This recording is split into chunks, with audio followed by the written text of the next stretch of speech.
Bom dia a todos, que esse seja realmente mais um dia abençoado, de meditação, de reflexão, na nossa singela atividade, onde de maneira alguma temos a pretensão de apresentar aquilo que a nossa condição não permita, mas que nós possamos ter o auxílio bondoso da espiritualidade querida para nos ajudar a entender aquilo que a nossa razão não puder absorver pela limitação ainda humana que nós temos.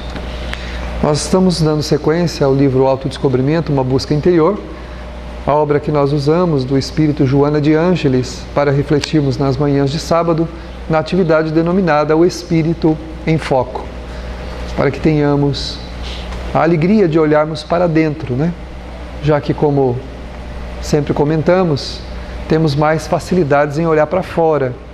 Somos bastante clarividentes para enxergar os ambientes externos, as pessoas, os defeitos, os problemas, em qualquer lugar que eles se apresentem, mas pouco clarividentes para com as imperfeições que ainda conduzimos pacificamente ao lado delas, sem desejar ainda transformá-las. Nós precisamos urgentemente irmos pensando na nossa transformação. A transformação nossa, ela é urgente. É um projeto reencarnatório. Nós reencarnamos para nos transformarmos, nos modificarmos. E é o único ou a única garantia de felicidade que nós temos. Justamente a nossa mudança. O restante, as coisas materiais, as coisas físicas, elas vão ficar tudo aqui, no mundo das formas. E nós levaremos para o mundo espiritual o benefício que a nossa transformação nos propiciou. E o grande ponto, ou o ponto alto dessa transformação, dessa relação, é a nossa vida com o nosso semelhante. Onde, em qualquer lugar que ela se apresente, seja na nossa casa, no nosso lar, no círculo de amizades, no nosso trabalho, na casa religiosa que nós frequentamos, onde for que nós estivermos. A relação humana vem acima de qualquer outro agente que possa ali nos dar qualquer tipo de privilégio ou de atribuições que sejam aí em qualquer função que nós exerçamos. Nós precisamos urgentemente melhorarmos a nossa relação com o nosso semelhante. Quando nós fazemos isso, na verdade, estamos melhorando essa relação conosco mesmo, nos tornando mais brandos e pacíficos, porque foi esse o conselho de Jesus. Ele disse, aprendei de mim. Então nós temos que aprender com o Mestre, principalmente se nós dizemos que a gente segue Ele. Então, aprendei de mim, que sou manso e puro de coração. Jesus era manso, era um espírito pacífico, que foi até o seu último momento deixando-nos lições memoráveis de como se deve relacionar com o semelhante. Se nós quisermos saber como é que a gente deve se relacionar com o outro, é só lembrar de como Jesus fez. Ele deixou lições que a humanidade nunca vai esquecer, mas não impôs coisa alguma e não criou nenhum conflito contra ninguém. Criaram contra ele o que é diferente. Lembrando de Chico Xavier, nos tempos idos, do seu desenvolvimento aí dentro da doutrina espírita, do seu trabalho, criaram contra o Chico uma série de problemas, conflitos os mais absurdos possíveis. As calúnias foram as mais estapafúrdias que se pode imaginar. Num homem simples, doce, bom, afável, criaram um monte de coisas contra o Chico. Mas, na verdade, o Chico não os tinha contra ninguém. Então, isso aqui é importante. Que as pessoas tenham alguma coisa contra nós é um problema delas. Desde que, é claro, nós não estejamos causando esse desconforto, Porque a gente não pode não se importar por indiferença e estiver causando o problema mesmo. Mas se nós estamos num caminho e esse caminho é bom, é um caminho tranquilo, nós não devemos de forma alguma nos arvorar contra ninguém, como Jesus nos ensinou assim. Tanto que ele é chamado pelos poetas, por aqueles que escreveram sobre ele, de o Cordeiro de Deus. Porque o Cordeiro é manso. Nem no matadouro ele chora ou faz qualquer tipo de alarde. Por quê? Porque ele vai cumprindo a sua missão judiciosamente e tranquilamente. Então a Joana de Ângeles, nesse capítulo que fala sobre a plenitude, a meta, ela vinha dizendo que qualquer ascensão exige esforço. Qualquer modificação precisa do esforço nosso. As coisas não vão acontecer de um dia para o outro, nem de maneira mágica. Nós vamos ter que nos dedicar à causa que nós queremos. Então, se eu quero me transformar, eu preciso me esforçar. Porque as nossas tendências, elas são arrastamentos. Mas o Evangelho segundo o Espiritismo diz que esses arrastamentos não são irresistíveis. São arrastamentos, mas não são irresistíveis. O homem pode, quando quer, resistir a um arrastamento, embora ele exista. Se existe a imperfeição, existe o arrastamento. A imperfeição nos puxa para um lugar, né? E se a gente não resistir a ela, nós vamos embrenhar-nos por uma mata virgem e desconhecida, onde nós podemos encontrar todo tipo de perigo possível. Mas é preciso muito esforço. Há um tempo atrás, agora, uma pessoa disse que não compraria um convite da nossa casa de jantar porque nós não vendíamos bebida alcoólica. E eu disse à pessoa assim, olha, mas é só um jantar. Você não vai beber em uma refeição. Uma refeição. Quantas refeições você faz no mês? Uma delas você não vai usar. Ah, não, se não tiver uma cervejinha, eu não como, eu não vou jantar. Então você é um viciado, eu disse. Eu não sou viciado, é um viciado. Se você não consegue ficar uma refeição, uma sequer, sem tomar uma bebida alcoólica, você é o quê? Um viciado. O viciado não é aquele que bebe todo dia, é aquele que bebe periodicamente e não consegue ficar sem a bebida. É aquele que fuma periodicamente e não consegue ficar sem o cigarro. É aquele que se droga periodicamente e não consegue ficar sem a droga. E assim por diante. O maledicente, que não consegue ficar sem falar mal da vida dos outros. Periodicamente tem que estar falando. De vez em quando ele tem que estar, né? Tem um comichãozinho que cutuca e a pessoa tem que falar de alguém.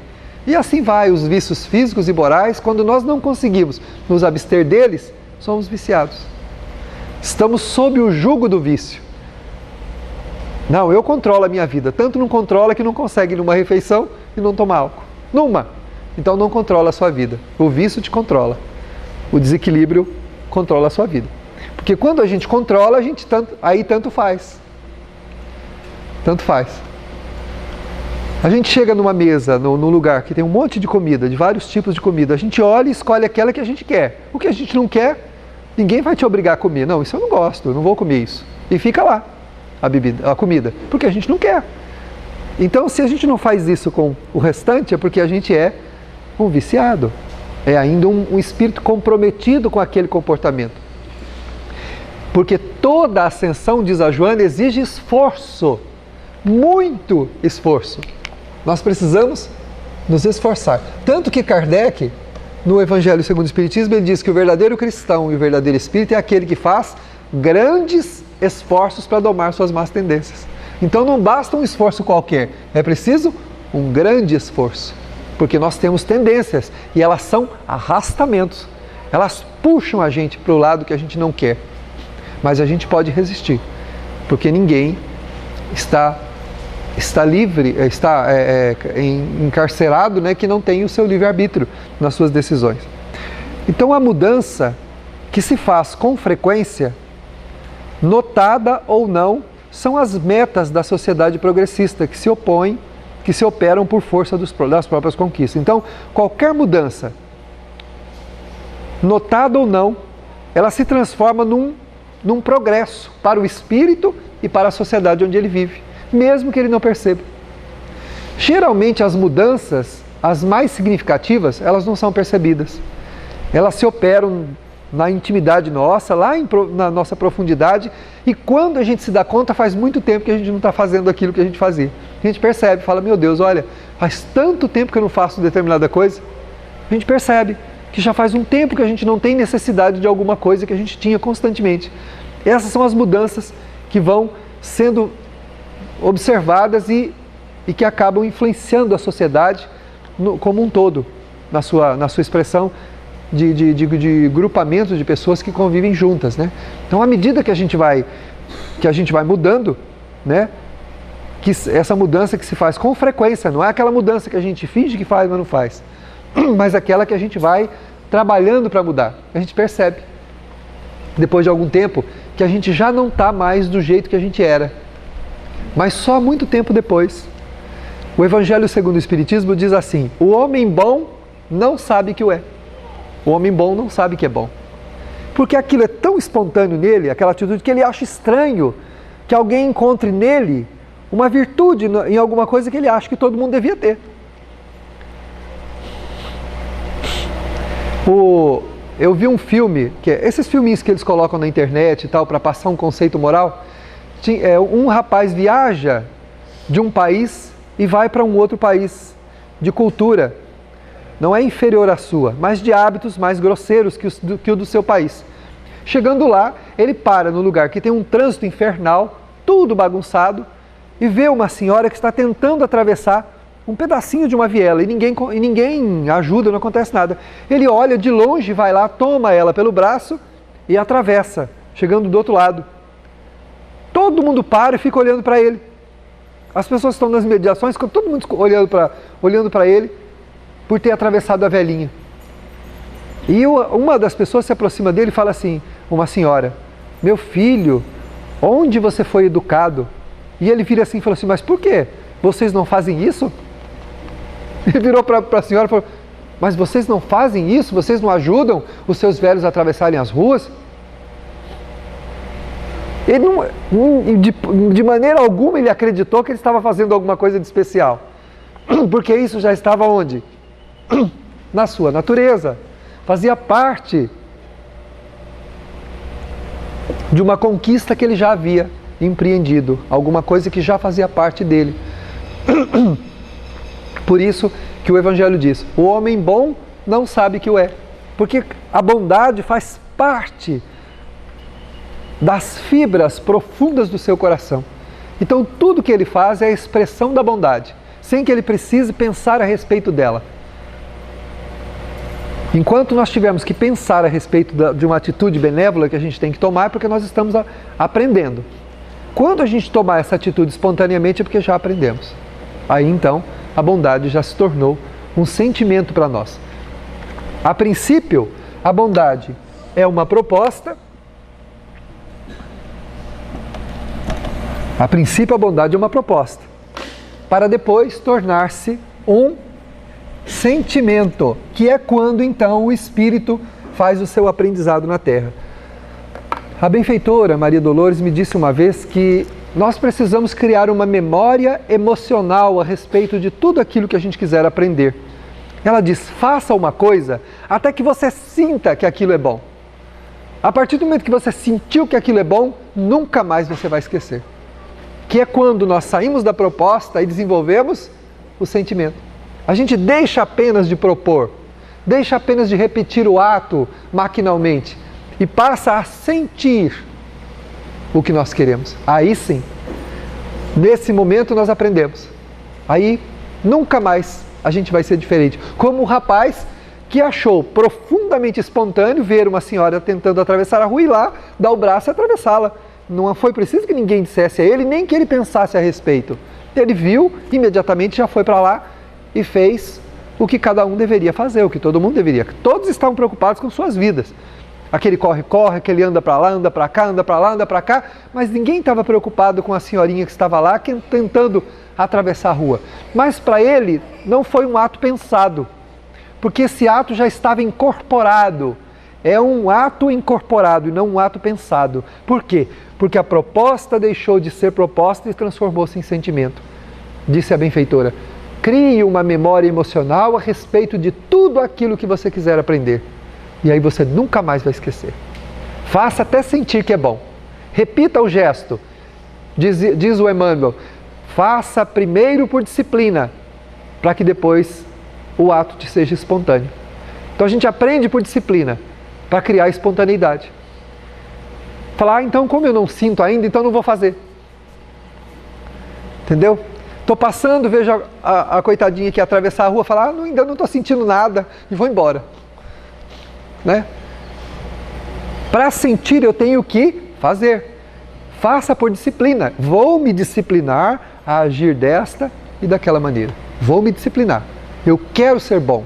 Então, para ser bom, eu preciso praticar atos de bondade, para que o meu coração seja bom. Não porque isso é bom para os outros. Não é que por isso eu vou ajudar uma velhinha, vou ajudar uma pessoa, vou compreender melhor a minha família, não é por isso. É porque eu quero ser bom, eu quero sentir a bondade em mim, eu quero me transformar numa outra pessoa. Porque o bem faz bem para aquele que faz o bem, nem sempre para quem recebe, que pode nem compreender o que você está fazendo. E às vezes a ser até ingrato. Há criaturas que recebem o bem e são ingratas. Você faz e depois ele ainda fala mal de você, reclama. A pessoa vai numa festa de casamento onde todo mundo fez tudo com esmero, gastou o que podia e não podia, senta lá para comer e fala, comida está uma porcaria. Não é? Vai numa festa de aniversário, né? Não sei, tá feinha essa decoração. Tá michuruca. Que coisinha, mas não é sem graça. Pois é, você sabia que a sua presença ali é que é o mais importante? Que solidarizar, que estar junto, que comemorar aquele momento com a pessoa é mais importante que a comida. Eu não sou exemplo para ninguém, não sou coisa alguma nesse mundo. Mas algumas virtudes eu consigo reconhecer na minha caminhada. E uma coisa que sempre em mim aconteceu e que eu nunca tive. Eu nunca vou a algum lugar, aniversário, festa de casamento, convite que alguém me faça por causa de comida. Para me preocupar com o que eu vou comer ou não vou comer, se tem isso, se vai ter aquilo. Para mim, eu fui convidado para estar com as pessoas. E é isso que eu vou. Eu vou lá, se tiver bem, se não tiver, não tem importância. Acabou então, se você tiver chegado há 2 horas atrás, tinha patê disso, de fígado de ganso, agora não tem. Então agora só tem o patê de atum. A gente comprou um atumzinho ali, está custando 50 centavos a lata, que vai vencer amanhã. Fizemos um patê, e daí? Eu não estou lá por causa do patê. Eu estou lá, se tiver o de fígado de ganso, claro, vamos comer, vamos nos deliciar com o patê. Mas se não tiver, que diferença faz? As pessoas não são mais importantes que as coisas? Também me ensinou Maria Dolores. Esse anjo bom. Ela disse assim, lembre-se sempre, as pessoas são mais importantes que as coisas. São mais importantes que as coisas. Sejam elas materiais, seja comida, seja o que for. Nunca vá a algum lugar por causa da roupa, por causa da comida, por causa disso, daquilo. Vá por causa das pessoas, do ser humano. Porque a gente precisa criar um sentimento em torno daquilo que está querendo aprender. Senão nós não vamos aprender. Precisamos criar um sentimento. Vá por causa das pessoas. Nós precisamos criar um sentimento, senão a gente não aprende. E é fazendo muitas vezes assim que nós vamos desenvolver esse sentimento. Por enquanto é proposta, disciplina, né? Proposta que equivale para nós a disciplina. Preciso me disciplinar àquilo que eu quero aprender. Óbvio, senão eu não vou conseguir fazer aquilo continuamente, repetidas vezes, né? Quando você assume um cargo, assume numa instituição, seja qual for, em qualquer lugar, na sua casa, entendeu? O cargo não é importante, mas o que é importante é o trabalho que você vai poder prestar para aquela instituição. Isso é importante. Até porque ninguém faz nada sozinho, não é? A gente não faz nada sozinho. Faz. Se você não quiser tocar algum trabalho sozinho, a gente não consegue. Nós precisamos uns dos outros. Então a relação humana vem antes do cargo, vem antes da festa de aniversário, vem antes da festa do casamento. Os que estão casando são mais importantes. Aquele que está fazendo aniversário é mais importante. As pessoas que estão lá na sua atividade médica, que estão sendo tratadas, é mais importante. Tudo aquilo que envolve o ser humano é mais importante. E quando a gente sai de cena, tirando os adereços e entra com o coração, né? A proposta então passa a ser sentimento, que a gente começa a sentir que é bom. E aí faz espontaneamente. Como o rapaz que olhou, nossa, tem uma pessoa precisando atravessar a rua, vai lá e dá o braço. Ele não precisa pensar a respeito. Ele sente imediatamente e vai lá. O que causou estranheza em todo mundo. Imagina, uai. E ele estranhou. Uai, mas vocês não fazem isso? Vocês não têm hábito de fazer isso, de ajudar as pessoas a atravessar uma rua? Porque isso já fazia parte dele. O homem bom não sabe que o é. Mas quando o homem bom se torna bom, quando um homem se torna bom, toda a sociedade se beneficia com isso. Que é o que ela coloca aqui. São as metas de uma sociedade progressista. Se a gente quiser evoluir como sociedade, como família, melhorar a nossa vida na família, nós temos que ser bons. Ou a nossa família não vai virar nada. Ou o nosso trabalho não vai virar nada, por melhor que ele seja. Você pode ter um trabalho assim, aquele trabalho que você conquistou, que é o sonho da tua vida. Se você não está proposto a ser bom onde você vai trabalhar, pode esquecer. Se a meta for só o dinheiro, aí, né, não vai funcionar. Mas se a meta for ser bom, servir, além de conquistar o dinheiro, também servir o seu irmão, aí tudo bem. Ter a paciência de tolerar aqueles que são ignorantes, que não sabem que o trato humano é uma coisa sublime e te desrespeitam, falam que não deve, exigem, mandam, querem de uma forma, querem de outra. Eu trabalho no serviço público, eu passo isso todo dia. As pessoas acham que porque pagam impostos, que elas têm direito a qualquer coisa, inclusive de dizer o que elas pensam para nós. Falar coisas absurdas. Claro que tem gente que não trabalha, tem gente que não faz o que deve, o seu dever. Mas isso não quer dizer que todas as pessoas são assim. E que as pessoas não devem respeitar. Mesmo que você estiver pagando alguém para fazer alguma coisa, você precisa respeitar essa pessoa. Mesmo pagando, nós não temos o direito de desacatar, desrespeitar nem aqueles que a gente está pagando. Não pode, de jeito nenhum. Nós não temos esse direito. Porque as pessoas têm sentimento. As pessoas têm sentimento e nós precisamos treinar a bondade. Como que a gente treina a bondade? Eu estou pagando, e daí? Não há problema nenhum. É um ser humano antes de ser um serviçal, assim, de ser alguém que está fazendo alguma coisa, é um ser humano que eu preciso respeitar. Então a gente tem que ter como proposta a disciplina do bem, para depois esse bem se transformar num sentimento. Aí a gente cresce, aí a gente se transforma e não vai percebendo essa transformação. E uma autocura vai acontecendo, ou seja, todos os nossos males físicos, morais e espirituais começam a encontrar solução, começam a curar. Aí o peso do vício já não é tão grande assim. Eu já posso ficar sem o meu vício. Eu já consigo ficar sem aquele comportamento que eu não conseguia antes. Porque o meu sentimento agora me dá suporte para que eu não precise mais me tornar escravo da muleta psicológica, da bengala psicológica que eu arrumei para conseguir conviver comigo mesmo. Porque quando somos viciados em qualquer nível que seja fisicamente, materialmente, moralmente, seja em que nível for, quando nós somos viciados em qualquer nível, nós estamos usando uma bengala para convivermos com as nossas fraquezas, ainda em transformação, porque somos ainda criaturas em transformação. O conhecimento, a cultura e as conquistas tecnológicas da humanidade duplica-se a cada 4 anos. Constituindo-se um imperativo pesado para a criatura acompanhar e assimilar as novas informações. No entanto, no limiar do próximo milênio, essas informações ele está dizendo aqui que foram feitas em 94, né?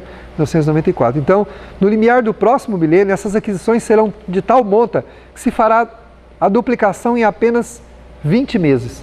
Então, segundo a Joana, a cada 20 meses nós temos uma tecnologia completamente diferente na humanidade que tínhamos antes, a cada 20 meses. Levava quase um século, ou até mais, para que uma coisa aparecesse. Agora não, né? Aí ela diz que ocorre então que aqueles que não se renovem, que não se adaptem ao processo de evolução, ficarão ultrapassados e permanecerão obsoletos. Então as pessoas que não quiserem mudar vão ficar obsoletas. Se já vai ficar tecnologicamente, imagina moralmente. Porque o planeta está mudando moralmente também. Se a tecnologia avança, é porque Jesus tem uma nova proposta para a Terra. O mundo do futuro será um mundo maravilhoso para quem ficar aqui. Será um mundo onde tecnologicamente nós teremos quase que a perfeição das coisas, do funcionamento das coisas, tudo. O que hoje para nós é uma dificuldade para a gente ter acesso, né, vai se transformar numa coisa muito boa, muito tranquila. Mas é preciso que a gente evolua também emocionalmente, moralmente, né? Melhorando o nosso sentimento. Senão a gente vai ficar obsoleto. Porque a pessoa medíocre, espiritualmente falando, é uma pessoa de visão tacanha, limitada, restrita, obscura. À medida que nos espiritualizamos, abre-se também a nossa visão para a vida. E a gente consegue aproveitar as coisas. Diz os estudiosos do comportamento social que nós não aproveitamos nem 10% de toda a tecnologia que tem à disposição dentro da nossa casa. Mesmo sendo ela mínima, nós não aproveitamos. Porque eles dizem que nós somos travados, comportalmente falando. Porque não sabem que, na verdade, não é comportalmente falando que nós somos travados. Nós somos travados emocionalmente falando. Nós não desenvolvemos sentimentos que nos permitam perceber a grandeza daquilo que temos à nossa volta, inclusive das pessoas. Sabe quando que a gente descobre a grandeza de alguém que estava conosco? Quando ele parte para o outro lado. E a gente fala, meu Deus, por que eu não aproveitei? Por que eu não fiquei mais? Por que eu tinha tanta picuinha com aquela pessoa? Por que eu... Né? O Chico dizia, deixa cada um ser do jeito que quiser ser. Seja você melhor. Sejamos nós melhor. Seja eu melhor. Deixa o outro ser do jeito que ele tiver que ser. Claro que você não vai deixar um filho caminhar para o mau caminho e não falar nada. Você vai lutar, vai fazer tudo que você puder. Mas não vai deixar de amá-lo ou afastá-lo de você porque ele não se comporta como você gostaria que fosse. Você vai dar o seu sangue para que ele seja melhor. Vai ajudá-lo. Mas não pode entrar dentro dele e mudar ele. E ele não é melhor ou pior por ser do jeito que é. Cada espírito é como é. Cada um de nós reencarnou com suas necessidades, com as suas condições espirituais. Ninguém está aqui por mágica do tempo, né? Foi colocado aqui daquela maneira porque alguém lá em cima falou, ele tem que ser assim, isso aqui vai ser assim, ó. Tum, apareceu uma pessoa com aquele comportamento, com aquele sentimento. Não, a gente se fez assim. Cada um de nós é o que é. A gente entrou no campo da Terra, no orbe, na condição de espíritos devedores. Uns um pouquinho melhores, outros um pouquinho piores, um lá no meio, outro aqui atrás. Cada espírito é do jeito que é. E a gente precisa aprender a conviver com todo mundo do jeito que cada um é. Procurando a gente ser melhor. Aí sim, quando a gente for melhor e tivermos sentimentos apropriados, nós passaremos de sofrer por causa dos outros. A gente vai parar de sofrer por causa... mas meu pai não é como eu gostaria que fosse. Meu pai é complicado. Mas se ele é complicado, isso é um problema dele, não é um problema seu. Mas é meu pai. E daí que é seu pai? Ele é um ser humano como você. E a gente não tem defeito, não? A gente acha que a gente é perfeito? De repente, naquilo que eu estou enxergando, que eu estou evidenciando tanto, sabe por que eu evidencio tanto e que me choca tanto? Porque eu também tenho em minha natureza as matrizes daquele comportamento. Desta e de outras vidas, principalmente de outras vidas. Porque aquilo que eu já mudei não me choca. Se você vê alguém roubando e isso te chocar tanto, mexer com de maneira que você se inflame contra isso, é porque o roubo, a desonestidade, né, com o perdão da palavra, que é a malandragem, né, ainda está na nossa natureza. Está lá dentro, encruado, cimentado no lugar onde Deus falou, fica aí um pouquinho, porque ele precisa desenvolver outros sentimentos. Aí a gente vê e escandaliza. Por que escandaliza? Porque existe pontos de conexão daquele mal com a gente. Porque naquilo que a gente já se transformou, não tem problema. A gente pode até entender que está errado, mas não vai se arvorar contra aquilo e nem ficar mal, ficar sobressaltado com aquele comportamento da outra pessoa. Por que fica sobressaltado? Por que incomoda tanto? Porque existe uma matriz daquele mal em nós, que está nos colocando em sintonia com o mal da pessoa. Então cuidemos da pessoa e deixemos os defeitos dela de lado. Deus sabe o que faz. Há uma justiça maior do que a nossa, que nós não conhecemos, não sabemos como funciona, só sabemos que é perfeita. E deixemos a cada um o direito de ser o que quiserem ser. Vamos ajudar, vamos conversar, vamos orientar, vamos indicar o caminho, vamos corrigir, mas sem nos arvorarmos, sem movimentarmos sentimentos negativos em nossa natureza. Porque as pessoas são, como nós também somos como somos. Nós não somos diferentes, né? Então, se a gente não melhorar, nós vamos ficando obsoletos em tudo. Até obsoletos para a relação humana. Você viu o que o fulano fez e ficamos escandalizados, né? Uma coisa, aí o outro vem e fala assim, você está preocupado com isso aí, a minha bisavó achava isso aí uma coisa estranha. Hoje isso é comum. Nem tanto ao céu, nem tanto à terra. É óbvio que não é comum. Prejudicar os outros nunca foi e nunca será comum, né? Nunca será normal, pode ser, melhor, nunca será normal, pode ser comum. É comum prejudicar os outros, mas não é normal. Está fora das leis de Deus. Mas o ser humano sempre foi o mesmo em todos os tempos. E está aprendendo, está evoluindo, precisa aprender. Como nós também precisamos aprender. Então precisamos dar o direito aos outros de conduzirem suas vidas, sem nos inflamarmos com isso, né? Para que a gente possa crescer e aproveitar a mudança do mundo. Faz-se necessário coragem dos indivíduos no contínuo desafio da evolução. Quando a gente se reconhece ultrapassado, precisa fazer o quê? Correr imediatamente e mudar. Não só tecnologicamente, né? Não é só trocar aquele celular de 3 kg que você tinha antigamente, que você andava na cintura e andava assim, né? Carregando aquele pedaço de tijolo, aquele bloco cimento, né? Aquele bloco cimento de 40 por 60, do lado, tinha uma antena que era mais alta que a cabeça né? Não sei para que carregar aquilo, porque dava mais trabalho carregar o celular do que ir num lugar que tivesse um telefone e ligar, né? Dava mais trabalho carregar aquilo.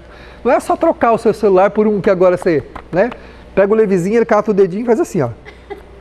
Bibi, o que é isso aqui? E vai mudando e abre as fotografias.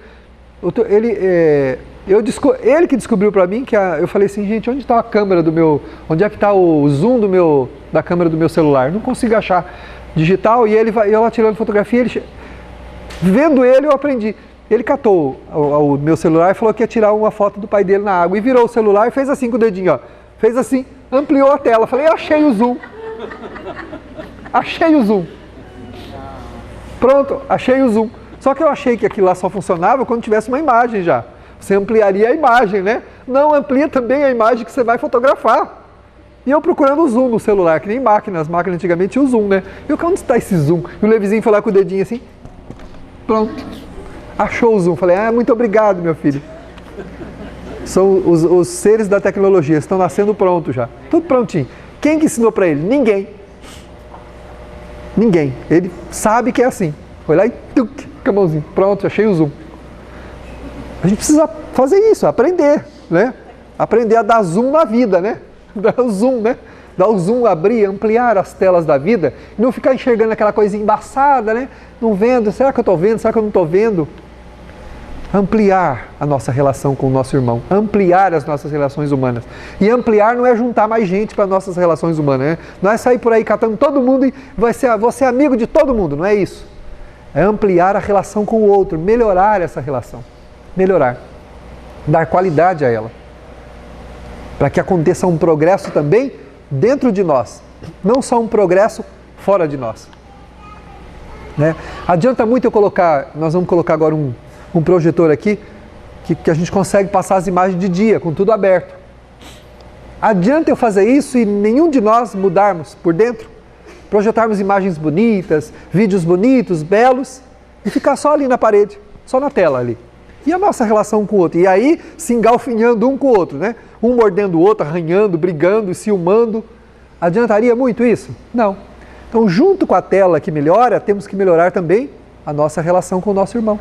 Melhorar nossa disponibilidade para aqueles que convivem conosco, ampliando os potenciais do nosso coração. Quando é que a gente vai começar a trabalhar? Eu não estou pronto. Gente, o amanhã é um dia que não existe, espiritualmente falando. Jesus disse, só tendes o dia de hoje. Nós não temos amanhã. Mas eu não sou ainda. Começa a trabalhar que você vai ser. Porque aí a gente se vigia. Quando eu começo a trabalhar, o que eu faço? Começo a me vigiar. Começo a mudar a minha natureza. Começo a me esforçar para ser melhor para fazer o trabalho. Claro que ninguém vai começar trabalho nenhum sem estar preparado, sem conhecer, sem espiritualmente ter já alguns caminhos, algumas direções que a doutrina nos indica. Mas é necessário começar a trabalhar pelo semelhante, porque se nós não começarmos, amanhã é um dia que não existe. O futuro não existe. Existe assim, teoricamente. Mas nenhum de nós pode garantir o dia de amanhã, o amanhã. A gente pode garantir hoje, esse momento. Nós estamos aqui, né? Então precisamos fazer isso, ampliar as nossas relações, dar zoom na nossa relação com o outro. Não só o zoomzinho lá na máquina, né? Aprender o zoom da relação, trazer o outro para mais perto. Né? Quando eu amplio, o que eu faço? Trago perto. Né? Se eu estou olhando o pupim lá do outro lado do terreno, eu estou vendo, pela silhueta dele, eu entendo que é ele. Mas se eu chegar aqui como eu estou vendo os olhos dele, a roupa dele, então vendo ele melhor. Então isso que a gente tem que fazer, trazer as pessoas para perto, dar um zoom na sua relação com o semelhante. Amplia essa possibilidade de se relacionar melhor. E aí a gente vai ser melhor com certeza. Porque aí a gente vai se sentir melhor. Né? Vai se sentir melhor. Para isso, a Joana fala que é preciso coragem. Aí que complica, né? Ela fala assim, é preciso. Agora vamos colocar a coragem de rosinha, porque ela é um sentimento tão tranquilinho, né? Então, é preciso coragem para isso. E essa coragem é o que é o mais complicado para nós. Coragem para a mudança. Né? Do mesmo jeito que a gente tem coragem para fazer um monte de coisa que é do interesse da gente, a mudança também precisa ser. Porque senão a gente vai inverter as coisas. Vai chegar no mundo espiritual e falar, eu corri atrás de tudo que não era importante e o que era importante deixei para trás. O que era importante deixei para trás. Mas a gente tem o hábito de colocar a desculpa no outro, né? Que a gente tem que mudar. A gente não muda por causa do outro. Eu já vi gente dizer assim, como o Pupim está falando aqui, que a gente sempre coloca a desculpa da mudança no outro, né? Dizendo assim, mas não tem jeito de conviver com aquela pessoa. Ele coloca muitos obstáculos a essa convivência. Fique no espaço que for possível. Claro que você não tem que obrigá-lo a se relacionar com você, a te tratar do jeito que você gostaria, a ser melhor. Isso a gente não pode fazer. Mas a gente pode ir até onde a gente entende que deve. Daí para frente, se a pessoa for se abrindo, a gente vai chegando. Se não, né? Agora, colocar a culpa nos outros para sermos como somos, aí é um grande engano nosso. É um grande equívoco. Porque a hora que a gente chegar do outro lado, a gente vai falar, mas eu não trabalhei porque as coisas não eram do jeito que eu imaginava. Eu queria seguir para cá, não teve jeito, as pessoas não me ajudaram. Eu posso fazer a minha parte. Posso fazer a minha parte. E eu tenho certeza que a nossa parte, por mínima que seja, que foi possível fazer, é muito mais do que a gente faria, às vezes, se tivesse todo mundo concordando conosco. E quem muda é você, né? Exatamente. Quem melhora somos nós. Exatamente. Que muda. Somos nós que mudamos. Quando você muda, a outra pessoa vai perceber que você mudou. E ela mesma vai sentir a necessidade de mudar a maneira dela se relacionar com você. Existem duas situações que acontecem quando a gente muda e os outros estão ao nosso lado. Geralmente vão perceber. Tem duas opções. Ou eles questionam o seu comportamento e também começam a promover uma mudança, ou se afastam de nós. Não tem outro jeito. Às vezes a pessoa recua, ela se afasta. Ou ela então começa a ficar intrigada com o porquê que você... Primeiro dá umas patadas, né? Dá umas mordidas, dá umas unhadas, né? E tal, e tenta entender, porque ela não está entendendo o que está acontecendo. Ela começa a se incomodar. Com o passar do tempo, ela vai ter dois comportamentos. Ou ela passa a agir como você age, usando o teu exemplo, ou ir procurando onde você está procurando, para poder também saber como é que é. O pai de um amigo pertencia a uma religião protestante bastante conservadora, né? Com todo respeito, uma religião bastante conservadora, e a gente respeita todas as religiões, elas têm a sua função, o seu papel. E ele é espírita. E o pai dele, quando ele veio para a doutrina, criticou bastante, brigou muito com ele, brigou com a esposa, criou uma série de empecilhos da relação deles. Mas eles tinham alguns vícios de comportamento, ele e a esposa, que também incomodava muito o velho, incomodava demais o pai. Com o passar do tempo, eles foram deixando aqueles vícios e foram mudando o comportamento. Inclusive passaram a ser com o pai muito mais tolerante, muito mais amável, muito mais dócil, e foi incomodando o velho. Aí ele ficou incomodado de outro jeito. Ele ficou estranho. Ele falou, mas tem, né? Como alguém que nunca foi abraçado, se você chegar para abraçar a pessoa, ela não sabe nem como faz, né? Ela fica assim, né? Se abraçam e ela se sente estranha. Nossa, mas abraço, o que é isso? Não entende, né? E ele foi ficando estranho, achando confuso aquela mudança dos seus filhos agora, né? Do marido e da esposa, né? Foi achando estranho aquela mudança. E com o passar do tempo ele foi se abrindo a essa receptividade também do filho e da nora. E ele passou então a conviver num clima de profunda concórdia, que foi chamando a atenção dele. E ele começou a questionar, peraí, uma doutrina que promove uma modificação desse jeito em alguém não pode ser uma coisa ruim. A despeito do que eles estão me dizendo lá na minha religião, uma doutrina que promove uma mudança dessa não pode ser uma coisa ruim. Não pode ser. E ele começou a ficar intrigado. Com o passar do tempo, ele começou a pedir livros para a nora. Claro que não ia pedir para o filho para não dar o braço a torcer, né? Pediu para a nora, pediu para não comentar com ninguém, mas começou a pedir livros a respeito da doutrina espírita para ler esses livros. E começou a ler. E a nora me disse que um dia ele veio aqui, passou aqui na frente, viu o centro e chegou para ela e falou assim, nossa, mas aquilo lá que é o centro parece uma igreja. É só o que o senhor pensava que era. O que o senhor achou que fosse? É um templo, como o templo da sua igreja. O que se ensina é quase a mesma coisa, tem alguma coisinha diferente, mas é um templo. Aí ele ficou calmo, tranquilo, e já nos últimos dias da sua vida, ele disse para o filho e para a nora, que ele agradecia muito à doutrina espírita pela transformação que havia operado naqueles que ele amava muito. E que se um dia ele deixasse a doutrina dele, depois de ter lido a doutrina espírita, ele se tornaria espírita. Uma pessoa extremamente conservadora, de uma visão completamente diversa da visão espírita. Ele disse que se ele tivesse que mudar de religião, se um dia ele deixasse a doutrina dele, ele seria espírita. Então olha só.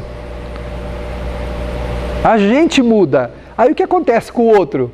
De duas uma. Ou ele vai observar e vai querer saber por que você mudou e vai querer ir também para ver como é que é, ou ele vai se afastar de você. Pode acontecer dele recuar. Se ele recuar, continue no espaço que você entende que é prudencial e vai se aproximando devagar e mantenha aquele espaço que for possível da convivência. O problema de te aceitar ou não é dele, mas você pode continuar aceitando ele. Não há problema nenhum. O problema de aceitar você ou não é um problema dele. Agora, o de aceitar ele é seu. Então você pode aceitá-lo. Você pode conviver com ele da mesma forma. Você pode caminhar ao lado dele do mesmo jeito. Porque o restante é com ele, não é conosco. Nós podemos fazer a nossa parte. Pode falar. Tem uma pessoa assim, todo mundo da família está tentando melhorar, conviver, e aquela pessoa está ali, mesmo ritmo. Aí até as crianças correm. Aí ela vem queixar, não dá atenção para mim, eles não gostam. O que a gente faz com as crianças para tentar assim? Fazer com que... Porque assim, nem a gente está conseguindo, mas as crianças abrem e assim, quando chega, não vai brincar, some, e aí ela vem queixar, eles não dão atenção. O que a gente faz com os filhos? Porque a pessoa é muito próxima, assim, tá. Tem que... Você tem que ir ensinando para o teu filho o que nós falamos agora. Vai ensinando a eles que eles precisam conviver com a pessoa, mesmo com os problemas que ela tem. Ensinando para eles que a gente tem que respeitar todo mundo como é. Exatamente o que nós estamos falando. Dizer a eles, filho, olha, o fulano ainda não sabe algumas coisas que a gente sabe. Ele não sabe ainda. Isso, apesar de ser adulto, ele não sabe. Você sabe mais que ele. Você tem mais entendimento espiritual que ele. Então você precisa respeitá-lo. Um dia ele muda. Ele não é mau, ele não é ruim, ele só não sabe o que você sabe, ele ainda não sabe. E orientando a criança, ou quem quer que seja, para conviver bem com aquela pessoa mesmo assim. E deixar o restante com a própria criança ou com a própria pessoa, porque a gente não processa sentimento dentro de ninguém, a gente processa sentimento dentro da gente. Então, por mais que você oriente o teu filho, pode ser que ele continue ressabiado, que ele continue, né, à distância, porque ninguém tem motivação ou sente-se atraído a conviver com aquele que não dá abertura nenhuma para isso. Como nós temos entendimento, a gente tem que aproximar, tem que tentar essa convivência. Mas a criança vai fazer o processamento dos seus próprios sentimentos. Mas é bom que seja orientado. Porque a criança é um ser aprendente, né, Davi? Aprendendo. E ela vai aprendendo com o exemplo da gente. É isso. Mantenha você a postura que você entende que é correta e eles vão te observando, né?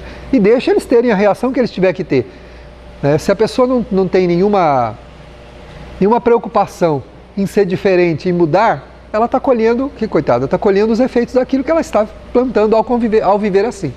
Mas a gente pode ser diferente com ela, né? A gente pode ter uma boa convivência com a pessoa mesmo assim. As metas humanas para isso, né, para essa transformação que precisa de coragem, devem apresentar-se multifaceladas para as realizações morais. Metas relevantes. Que evitem a desumanização e a robotização do ser. Então a gente não pode se robotizar, ou seja, passar a ter um comportamento padrão que todo mundo tem.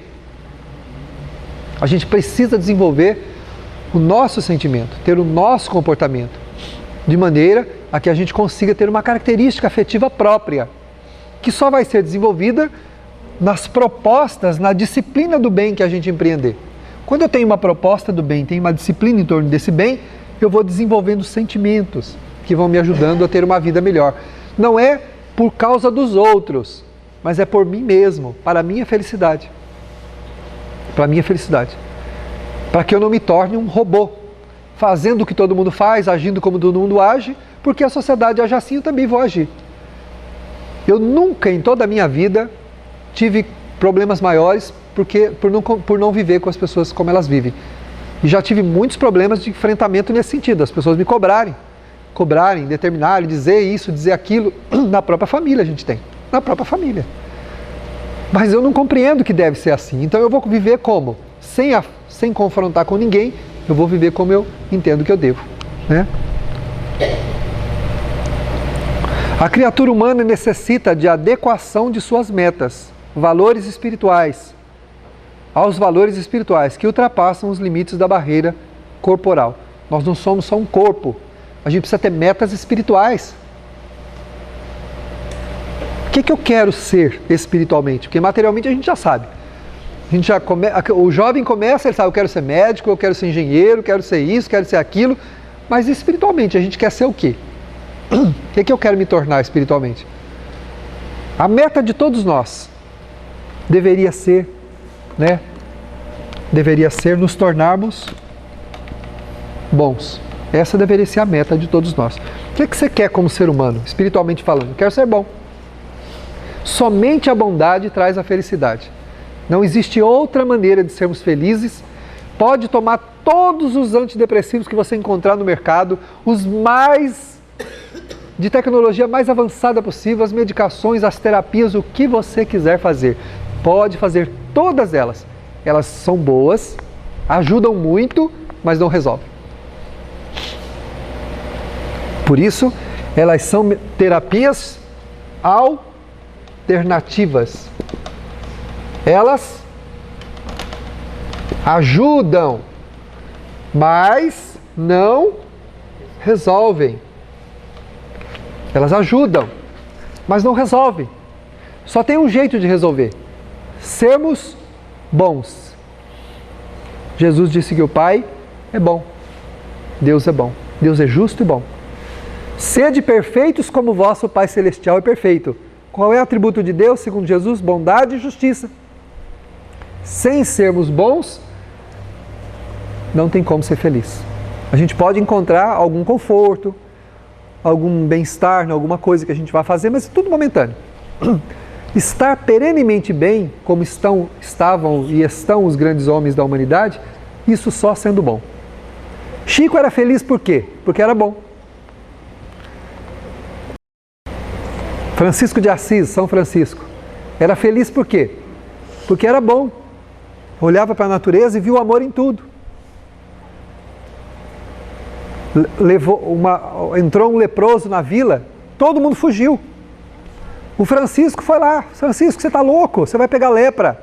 Ele foi lá, pegou o leproso, levou lá na fonte da praça, tirou toda a roupa do leproso, catava água com a mão, jogava sobre o corpo dele e passava a mão de cima a baixo. Passava a mão de cima a baixo. À medida que ele ia passando a mão, as chagas iam desaparecendo. Quando ele terminou o banho do mendigo, do leproso, ele não tinha uma chaga no corpo. Estava limpo. Ele tirou toda a lepra do leproso. Porque era bom. Porque era bom. O Evangelho segundo o Espiritismo diz assim, que o bom médio não é aquele que tem uma faculdade fantástica, uma super faculdade mediúnica, não é isso. O bom médium é aquele que é simpático aos bons espíritos. Esse é o bom médium. Por isso que os espíritos venerandos preferem muitas vezes um médium que tenha uma condição mediana de sensibilidade do que aquele que tem uma sensibilidade muito grande, mas que não tem moral, que não tem bondade, que não tem amor. Então, esse fica descartado. Então, o bom médium é aquele que é simpático aos bons espíritos. E para sermos sintonizados com os bons espíritos, precisamos procurar ser bons. Posso não ser bom, mas preciso estar lutando para ser bom. A minha proposta tem que ser a disciplina da bondade. A minha proposta tem que ser a disciplina da bondade, né? Aí, disciplina da bondade. Aí sim, com a disciplina da bondade, eu vou conseguir a sintonia com os espíritos venerandos que vão me ajudar na empreitada que eu tenho, que eu quero. Sem isso, nós não conseguimos. Tudo que a gente fizer vai ser só paliativo. Nada vai funcionar. Porque todas as doenças estão radicadas onde? Na alma. Como é que eu me livro de uma doença? Sendo otimista, sendo altruísta, solidário, amoroso com o meu semelhante. Eu vou quebrando aquelas partículas adensadas de fluidos negativos que estão na minha alma, no meu corpo espiritual, e a matéria vai se curando sozinha. Ela vai expurgando a doença.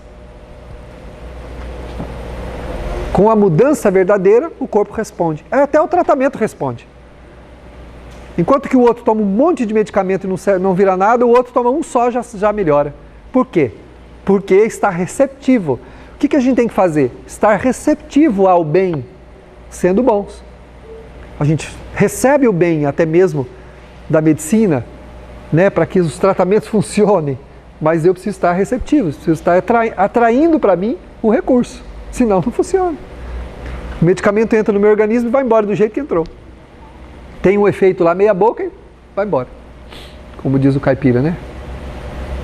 Né, Levizinho? Né, bebê?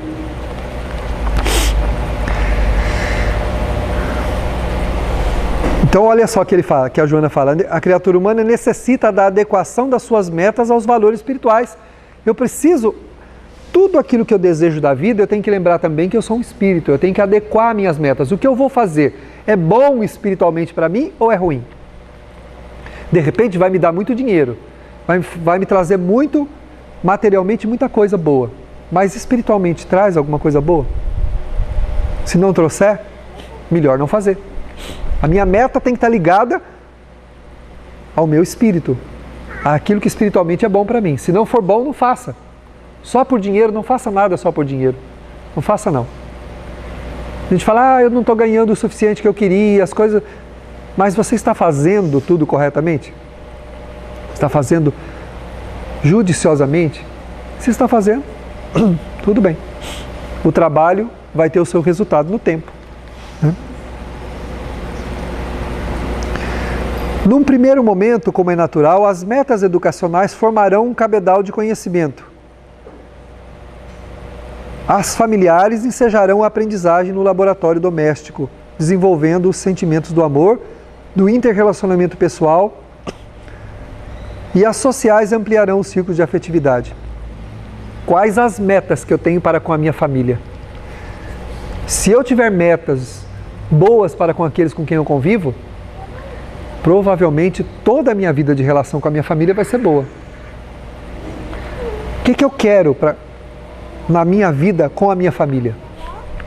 Eu quero dar para eles segurança material ou eu quero dar para eles a minha afetividade, meu amor, minha ternura, minha companhia?